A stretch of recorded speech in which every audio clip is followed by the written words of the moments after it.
बोले कृष्णचंद्र भगवान की जय, सुखदेव जी महाराज की जय, वेद व्यास भगवान की जय, बोली श्री शंकर भगवान की जय। आइए आज का कथा सुनते हैं।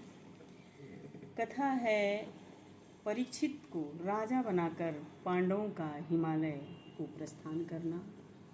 बहुत सुंदर कथा है, छोटा कथा है मगर बहुत सुंदर कथा है। तो सुनिए आज की कथा। पांडवों ने रात भर श्री कृष्ण की मधुर लीलाओं का वर्णन किया है, जो पीछे की कथा में है। लीलाओं का वर्णन किया है। प्रातः काल में परीक्षित को बुलाया और कहा, आज से तू राजा हो गया, अब मैं जाता हूँ। अपने पुत्र को बुला करके पांडव कहते हैं कि आज से तुम राजा हो और मैं अब जाता हूँ, हिमालय को प्रस्थान करता हूँ।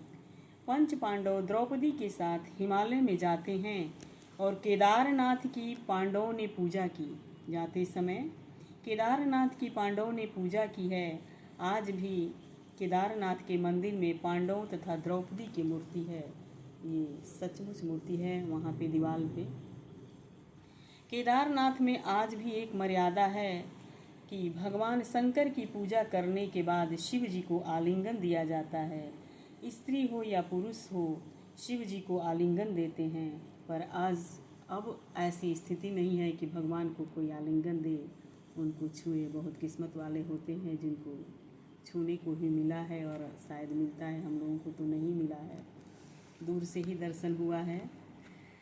तो शिव जी को आलिंगन दिया जाता है, स्त्री हो या पुरुष, शिव जी को आलिंगन देते हैं। देह भाव शिव जी की कृपा से दूर हो जाता है।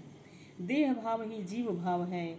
अनेक जन्मों का यह देह भाव है कि मैं स्त्री हूँ, मैं पुरुष हूँ। इसका भाव ये है कि अपना देह का भाव, मतलब हमारा देह जब आलिंगन देते हैं तो यह शरीर क्या है, स्त्री है पुरुष है, वो खत्म हो जाता है, केवल शरीर रह जाता है। स्त्री पुरुष का भाव खत्म हो जाता है। मैं स्त्री हूँ, मैं पुरुष हूँ, इस भाव में ही जीव रहता है। स्त्री तत्व और पुरुष तत्व को जीव भूलता नहीं है। इसीलिए वहाँ पे लोग आलिंगन करते हैं, पर अभी ये सब बंद हो गया है।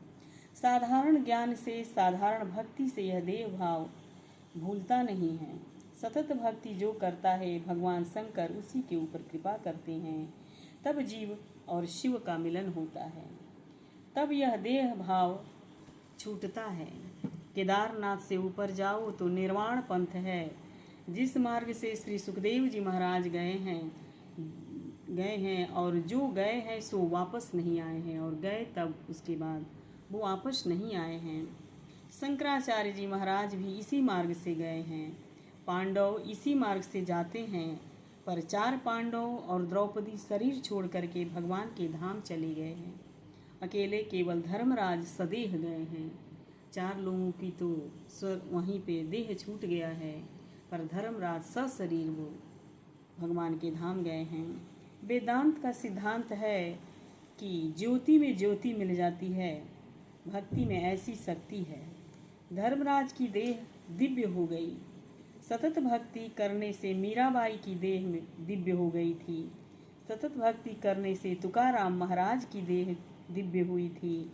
विट्ठल विट्ठल विट्ठल करते हुए तुकाराम जी सदेह भगवान के धाम को चले गए। मीराबाई भी सदेह द्वारका नाथ के मूर्ति में विलीन हो गई। मीराबाई के शरीर का किसी को स्पर्श नहीं हुआ है। सतत भक्ति करने से मीराबाई की देह दिव्य हो गई थी। द्वारकानाथ श्री कृष्ण मीरा को मिलने के लिए आतुर हुए थे, और श्री गौरांग महाप्रभु का भी चरित्र दिव्य है। श्री कृष्ण का वियोग उनसे सहन नहीं हुआ और श्री कृष्ण वियोग में व्याकुल हुए हैं, तो कृष्ण कृष्ण का कीर्तन करते हुए दौड़ते गए हैं और जगन्नाथ जी में विलीन हो गए। बोली कृष्णचंद्र भगवान की जय। और जगन्नाथ जी ने उनको आलिंगन दिया है। बहुत से संत देह को दिव्य बनाते हैं। ऐसी भक्ति में शक्ति है, देह भी दिव्य हो जाती है। पंच पांडवों में 4 पांडव और द्रौपदी शरीर छोड़ करके गए हैं। सिर्फ अकेले केवल धर्मराज सदेह गए हैं। पांडवों के मरण की यह कथा नहीं है, यह पांडवों की प्रयाण की कथा है। बहुत सुंदर कथा है। 2-4 दिन, उदाहरण के लिए 2-4 दिन स्नान नहीं किया, संध्या नहीं, सेवा नहीं, अपवित्र अवस्था, अपवित्र स्नान में हाय हाय करता है, यह प्राण व्याकुल है। ऐसे में जो शरीर छोड़ता है वह मर गया। किंतु जो अंतिम दिवस में बालकृष्ण लाल की, जिसने प्रेम से पूजा की, ध्यान किया, श्री कृष्ण कीर्तन करता हुआ आनंद में जो प्राण को छोड़ता है, उसका प्रयाण हो गया।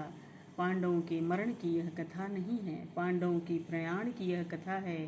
पांडव प्रभु के धाम में गए हैं और भगवान हम सभी को भी ऐसी ही अपने श्री चरणों में जब मृत्यु आए तो स्थान देना। बोले श्री शंकर भगवान की जय, कृष्णचंद्र भगवान की जय। बड़ी सुंदर कथा है, एक बार सब सुनिएगा। मुझसे तो बहुत सारी गलतियाँ होती हैं, उसके लिए क्षमा चाहती हूँ। मैं पढ़ती हूँ तो वीडियो बना के डाल देती हूँ। ऐसा नहीं है कि मैं कथावाचक हूँ और मैं वीडियो बना रही हूँ, ऐसा कुछ